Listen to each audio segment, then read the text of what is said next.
दोस्तों आज हम बात करने वाले हैं मंगलौर विधानसभा की कि मंगलौर विधानसभा से हरिद्वार लोकसभा में कितने वोटों का डिस्ट्रीब्यूशन होता है और किस आधार पर होता है। क्या विधानसभा और लोकसभा में वोट अलग अलग पड़ते हैं? अगर अलग अलग पड़ते हैं तो उस पर्सपेक्टिव को समझना पड़ेगा, आखिर कारण क्या है। खैर उन कारणों के ऊपर भी बाद में हम चर्चा करेंगे, लेकिन आज हम बात करने वाले हैं दोस्तों मंगलौर विधानसभा और हरिद्वार लोकसभा के चुनावी समीकरण को लेकर के। अगर हम बात करें मंगलौर विधानसभा की तो आप साफ तौर पर देख सकते हैं कि मंगलौर विधानसभा से जैसे 2017 की अगर हम बात करें तो बीजेपी से चुनाव लड़े ऋषिपाल बालियान जी, जिन्हें वोट मिले 16,964 वोट, और कांग्रेस से चुनाव लड़े काजी निजामुद्दीन जी, जिन्हें वोट मिले 31,352, और बीएसपी से चुनाव लड़े सरबत करीम अंसारी जी, जिन्हें वोट मिले थे 28,684 वोट। अदर्स बाकी जितने लोग बचे उन सभी लोग को मिलाकर के जो वोट्स मिले थे अदर्स को 4191 वोट मिले। तो टोटल जो वोट पड़ा उस विधानसभा में 2017 की अगर हम बात करें तो 81,191 वोट। वहीं दूसरी तरफ अगर हम बात करें 2022 का चुनाव तो मंगलौर विधानसभा में बीजेपी से चुनाव लड़े दिनेश सिंह पंवार जी और वोट मिले उन्हें 18,763 वोट। काजी निजामुद्दीन कांग्रेस से लड़े और उन्हें वोट मिला 32,062 वोट, और बीएसपी से चुनाव लड़े सरबत करीम अंसारी जी, जिन्हें वोट मिले थे 32,660 वोट। अदर्स को 4360। टोटल वोट जो मिले थे वो 87,845 वोट। अब एक चीज नोटिस करने वाली चीज है, जब 2017 का चुनाव था तो 2017 के चुनाव में काजी निजामुद्दीन कांग्रेस पार्टी से चुनाव जीते थे, विधायक बने थे। 2022 में सरबत करीम अंसारी जी चुनाव जीतते हैं 32,660 वोट लेकर के। ये हो गई बात विधानसभा की कि विधानसभा में बीजेपी, कांग्रेस और बसपा का वोट शेयर कितना है। मतलब जब विधानसभा का चुनाव होता है तो चीज़ें थोड़ी सी व्यक्तिगत होती हैं और देखी जाती है कि भाई मतलब पर्सपेक्टिव थोड़ा सा चेंज हो जाता है। जब भी हमने जनता के बीच बात की है कि भाई ये इलेक्शन तो इनका है, ये इलेक्शन तो इनका है, तो 2017-2022 का चुनाव साफ तौर पर आप देख सकते हैं, जिसमें कि कांग्रेस पार्टी के विधायक बने थे 2017 में काजी निजामुद्दीन जी, और मंगलौर से 2022 में चुनाव जीते सरबत करीम अंसारी जी। सरबत करीम अंसारी जी का देहांत हो चुका है, अब उनके पुत्र मोंटी जी का चुनाव लड़ना बीएसपी से लगभग तय है। 2014 की अगर हम बात करें, 2019 की बात करें लोकसभा चुनाव की, तो इसका रिजल्ट सामने आपके है, जिसमें बीजेपी से डॉक्टर रमेश पोखरियाल निशंक जी ने लगातार बैक टू बैक 14 और 19 का चुनाव जीता था। और मेन चीज़ क्या है? मेन चीज़ आपको ये समझना है कि आखिर विधानसभा चुनाव में बीजेपी, कांग्रेस, बसपा को वोट कितने मिले और लोकसभा चुनाव में बीजेपी, कांग्रेस, बसपा को वोट कितने मिले। मतलब वोटों का परसेंटेज, वोटों का शेयर किस तरीके से बदल रहा है।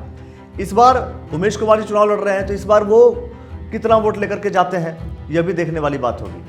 2014 की अगर हम बात करें तो लोकसभा चुनाव में बीजेपी को 26,000 वोट मिले, कांग्रेस को 28,868 वोट, बीएसपी को 13,724 और अदर्स को 1,612। जबकि अगर यही हम ठीक 3 साल बाद विधानसभा चुनाव में अगर हम देखें तो बीजेपी का वोट शेयर घट जाता है, जिसमें 16,964 वोट मिलते हैं, कांग्रेस को ज़्यादा बढ़ जाती है 31,352 वोट, बीएसपी को भी और ज़्यादा वोट मिलती है 28,684 वोट। तो वोटों का जो शेयर है विधानसभा चुनाव और लोकसभा चुनाव में बदल जा रहा है, और यही पॉलिटिक्स है कि जनता भी आज के समय में यह देखती है कि ये किसका चुनाव है, उस चुनाव को देखते हुए जनता वोट करती है। अब फिर अगर हम लोकसभा की बात करें तो वोट मिला 2019 में 24,101। मतलब समझिए आप, विधानसभा चुनाव में 16,964 और फिर 2 साल बाद चुनाव होते हैं लोकसभा के तो 24,101। तो वोट शेयर बीजेपी का लोकसभा में बढ़ रहा है, और कांग्रेस का वोट शेयर पहली बार 28,000 लोकसभा में, दूसरी बार 32,000, तो कांग्रेस का भी वोट शेयर बढ़ रहा है। और बीएसपी का वोट 13,000 और विधानसभा चुनाव में 28,000, फिर लोकसभा में 16,000 और फिर 2022 के चुनाव में 32,000। मतलब विधानसभा चुनाव में बीएसपी और कांग्रेस का वोट शेयर ज्यादा है, और लोकसभा में भी अगर हम बात करें तो कांग्रेस का वोट शेयर मंगलौर विधानसभा में ज्यादा है as compare to BSP and BJP. लेकिन बीजेपी दूसरे नंबर पर मंगलौर विधानसभा में और बीएसपी तीसरे नंबर पर, कांग्रेस पहले नंबर पर लोकसभा चुनाव में वोटिंग परसेंटेज पड़ता है। अब देखने वाली बात होगी कि इस 2024 के लोकसभा चुनाव में क्या त्रिवेंद्र सिंह रावत जी ज्यादा वोट ले पाते हैं, या वीरेंद्र रावत जी, या जमील अहमद जी, या उमेश कुमार जी। यह एक सवाल है। भाई क्या होता है, मैंने कहा कि पर्सन टू पर्सन और समय दर समय चीज़ें बदलती हैं और लोगों का थॉट बदलता है, लोग वोट देने की प्रक्रिया को भी चेंज करते हैं। अब देखना होगा कि कौन ज़्यादा वोट ले पाता है। लेकिन अगर हम मंगलौर विधानसभा की बात करें, इसमें कुछ फैक्टर्स हैं, कुछ ऐसे पॉलिटिकल लोग जिनके ऊपर राजनीतिक थोड़ी सी चीज़ें चलती रहती हैं। तो ऋषिपाल बालियान जी, काजी निजामुद्दीन जी, दिनेश पवार जी, सरबत करीम अंसारी जी के पुत्र मोंटी जी, काजी मुनीस जी। ऋषिपाल बालियान कांग्रेस में गए थे, फिर बीजेपी में आ गए। मतलब पहले बीजेपी से चुनाव लड़े थे, विधानसभा चुनाव आपको बताया था मैंने, बीजेपी से चुनाव लड़े थे, फिर चले गए थे कांग्रेस में, कांग्रेस से फिर आ गए बीजेपी में। तो अब क्या वोट शेयर बनता है वो देखने वाली बात होगी। काजी निजामुद्दीन ऑलरेडी उस विधानसभा के विधायक रह चुके हैं और दिनेश सिंह पवार जी जस्ट कुछ समय पहले मतलब 2022 के चुनाव उन्होंने लड़ा। सरबत करीम अंसारी जी का देहांत हो गया, उनके पुत्र ने अब जगह ली है। अब देखना होगा कि जो अभी चुनाव होगा आगे चल करके उनका क्या रोल प्ले करते हैं। काजी मुनीस जी चुनाव लड़े एएसपी से, आजाद समाज पार्टी से, और अब आ गए हैं बीएसपी में। तो ये कुछ सवाल है, मैं समझता हूँ कि इसका जवाब आप कमेंट सेक्शन में जरूर दीजिए। काजी और हाजी परिवार के सियासी पिच से क्या भाजपा बल्लेबाजी कर पाएगी? क्योंकि भाजपा बार बार ये बात कह रही है कि भाई हम इतने वोट लेकर आ रहे हैं, ये कर रहे हैं, वो कर रहे हैं, लीड ये है, 400 पार लेके जा रहे हैं। तो सारी बातें अगर कर रही है तो क्या हाजी और काजी जी, उनका जो फैमिली है अलग अलग, आप देखिए कि सत्ता कहीं ना कहीं नहीं दोनों के हाथ में। विधानसभा चुनाव में सबसे अधिक वोट, और मैं कहूँगा कि भाई कभी कोई विधायक कभी कोई विधायक। तो इन दोनों के परिवारों से क्या भारतीय जनता पार्टी, उनकी जो सियासी पिच है उस पर बल्लेबाजी कर पाएगी, वोट शेयर बढ़ा पाएगी, या अपने आप में बड़ा सवाल। और भाजपा हमेशा दूसरे स्थान पर रही है, तो भाजपा के स्थान बदलने की कितनी संभावनाएं आपको लगती हैं? मोंटी जी जो अपनी राजनीतिक पारी की शुरुआत कर रहे हैं, क्या वो बसपा को वोट दिला पाएंगे? मतलब अगर लोकसभा चुनाव की अगर हम बात करें तो बसपा तीसरे पोजीशन पर रहती है, तो क्या मोंटी जी के आने से बसपा को पहले पोजीशन पर लाया जा सकता है? क्या वो ला सकते हैं? यह एक अपने आप में सवाल है। क्योंकि देखिए क्या होता है, पॉलिटिकल लोग अगर अलग अलग चुनाव में अपने वोट शेयर को नहीं बढ़वा पाते हैं तो उनके ऊपर भी कहीं ना कहीं सवाल खड़ा हो जाता है। लेकिन फिर से वो बात कि अलग अलग चुनाव में लोगों का मत अलग अलग हो जाता है। क्या काजी करेंगे लोकसभा में कांग्रेस को वोट दिलाकर कमबैक? क्योंकि अभी हालांकि विधानसभा चुनाव 2022 का जो था उसमें बहुत ज़्यादा डिफरेंसेस नहीं था। ऐसा कोई कह नहीं सकता कि नहीं काजी जी को बहुत कम वोट मिले, हाजी को ज़्यादा मिले, ऐसा कुछ नहीं था। 400-500 का डिफरेंसेस है, तो उस आधार पर देखा जाए तो कॉम्पिटिशन तो टफ था। लेकिन फिर भी चुनाव तो चुनाव होता है, 1 वोट से भी कोई जीते, या कोई 2 वोट से जीते, कोई 100 वोट से जीते, या कोई 1 लाख से वोट जीते, विजेता विजेता ही कहलाता है। तो क्या काजी जी इस लोकसभा चुनाव में कांग्रेस को वोट दिलवा सकते हैं? मतलब सबसे अधिक वोट कांग्रेस दिलवा सकते हैं। हालांकि अभी तक जो भी चुनाव है, 2014 की बात करूं, 2019 की बात करूं, तो बैक टू बैक लगातार जो है कांग्रेस का वोट शेयर मंगलौर विधानसभा में ज़्यादा रहा है।